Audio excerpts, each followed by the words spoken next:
This is a WWN Publishing Group recording. Copyright 2016, all rights reserved. This is an abridged version of Killmore by Martha Sweeney to make the story appropriate for all listeners. If you want to read the complete story, you can find the ebook or paperback online. Links are provided in the description below.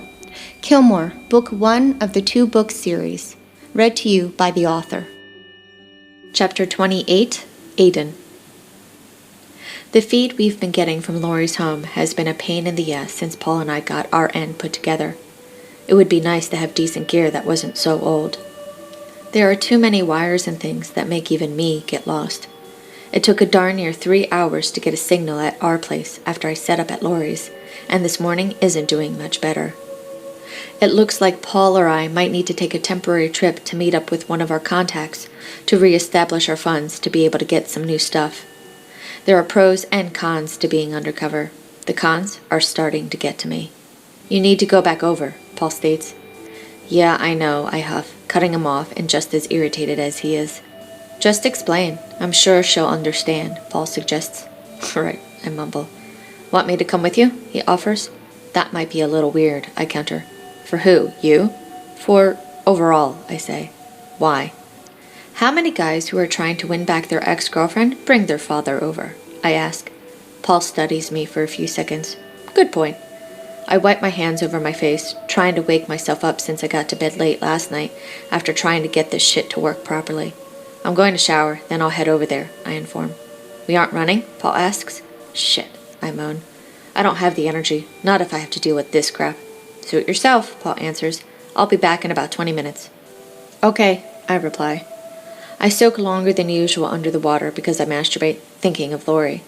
I seriously need to do something to take this edge off. Jerking off can only go so far to satisfy a need when you've got a hot-ass woman who all you want to do is lock yourself and her in a room for 24 hours and do nothing but be naked and fuck the whole time. She's confusing, too. I can't quite make her out like I can with others. It doesn't help when she hides behind her sunglasses. There have been a few times that I've caught a glimpse of her dilated eyes exposing that she's turned on when our bodies are close, or after I steal a kiss from her. I think she wants me, especially since I know for a fact that she hasn't screwed Dr. Cody, which just gets me jacked more. Fuck. There goes my erection as that dude pops into my goddamn head. Pull yourself together, man. By the time Paul returns, I've got the signal back on the screen as the video jumps every 15 seconds. I know because I fixate on it, counting it several times to keep me focused on the mission and not on Laurie. The audio that is coming in is crappy too, just mumbling sounds. Paul stays behind when I leave to go to Laurie's. For starters, I don't want him tagging along. And second, I need him to stay and monitor the gear to make sure it improves as I try to fix the damn thing. I text him when I realize that Laurie isn't home. At first, I thought she might have been ignoring me, either to push or because I did something to piss her off. I purposefully do a few things that would allow me to either hear her or the dogs, or to get them to hear me, to see if I can get her to answer. Then, after checking to make sure I'm not seen, I try to lift the garage door up just enough so I can beam a light underneath to see if her truck is there. At first, I think she's home when I see a vehicle, but then I realize the treads on the tires are different than the ones she usually drives. I head over to the cafe to see if she might be in, but she's not. No one knows where she is, and it seems like that's her usual MO. I stay for lunch, waiting to see if I might hear or see anything. Panicking, I even stop by the vet to make sure Dr. Cody isn't upstairs in his place, naked with Laurie. When I realize that I'm being paranoid and borderline stalker-ish, I discover that Dr. Cody's working and then head back to Laurie's. Paul and I text back and forth on occasion as I sit on Laurie's porch, waiting for her to get home. The thought that she might be at the range enters my mind, so Paul drives over, wanting me to stay where I am, just in case she isn't there, and returns home. He calls about 30 minutes later to say she wasn't there. When he gets back to town, I tell him that she hasn't arrived, so he drives over with some dinner for me as I continue to wait. Paul tells me that he took the long way around to Laurie's so her neighbors, including Quentin, don't see our odd behavior and takes a turn waiting for her, allowing me to pee and check on the equipment. I grab a book before heading back. It's not until just after 10 in the evening when Laurie returns home. "What the hell are you doing here?" she asks heatedly.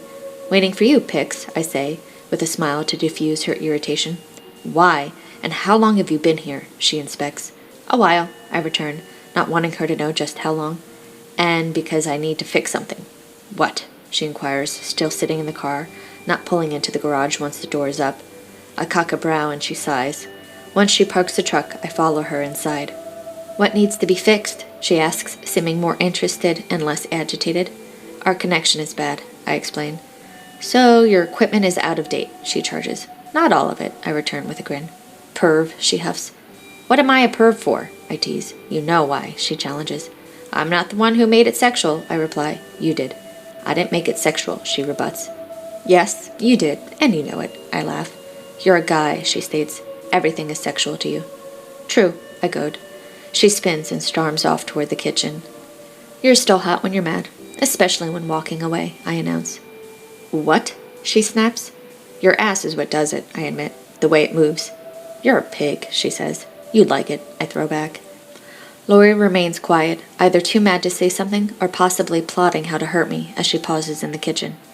I can only imagine what's going through her head right now.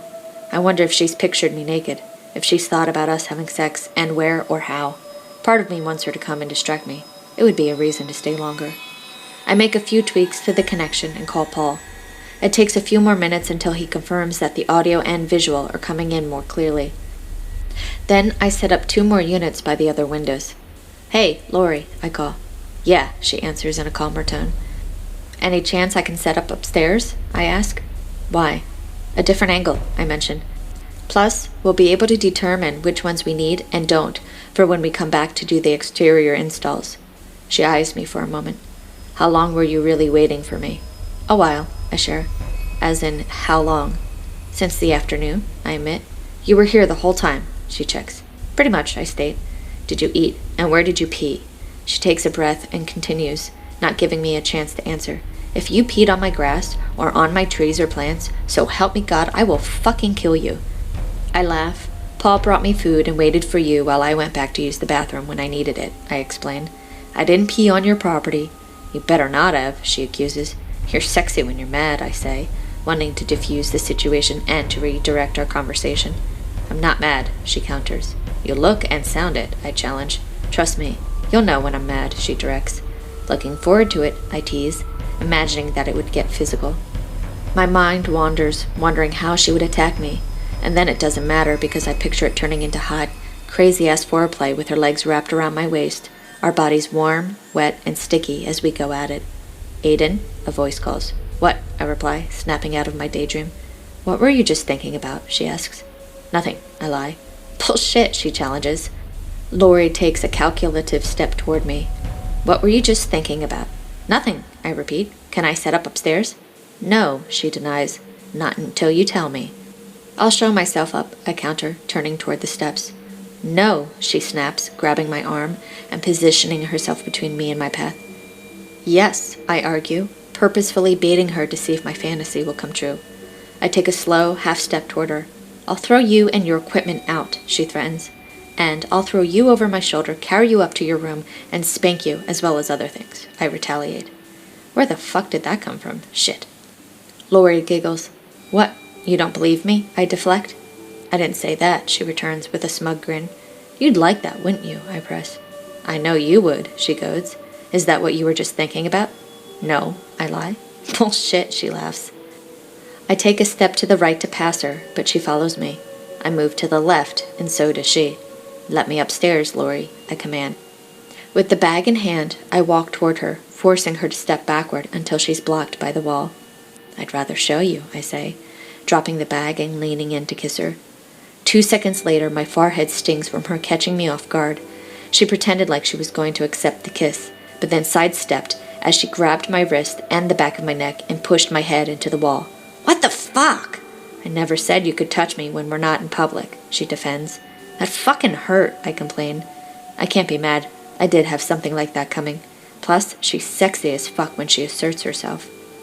That was the point, asshole, she informs.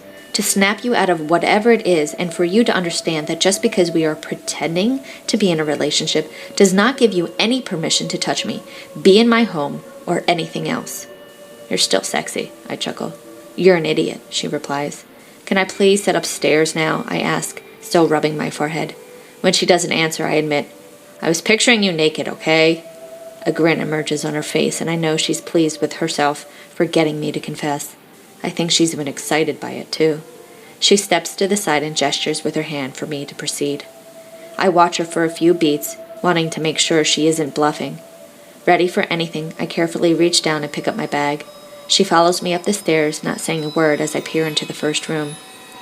Next, I make my way down the rest of the open hallway that overlooks the living room and kitchen to find another bedroom, noting when I turn the light on that a single bathroom connects it to the other one.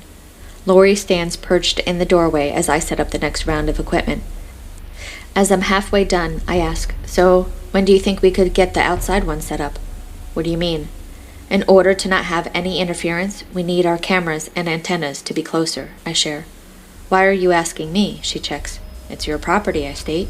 "You would know how close you can get to Quentin's house without being spotted." "The dogs run all around the property," she shares. "I'm not sure what and how much the neighbors see or don't see."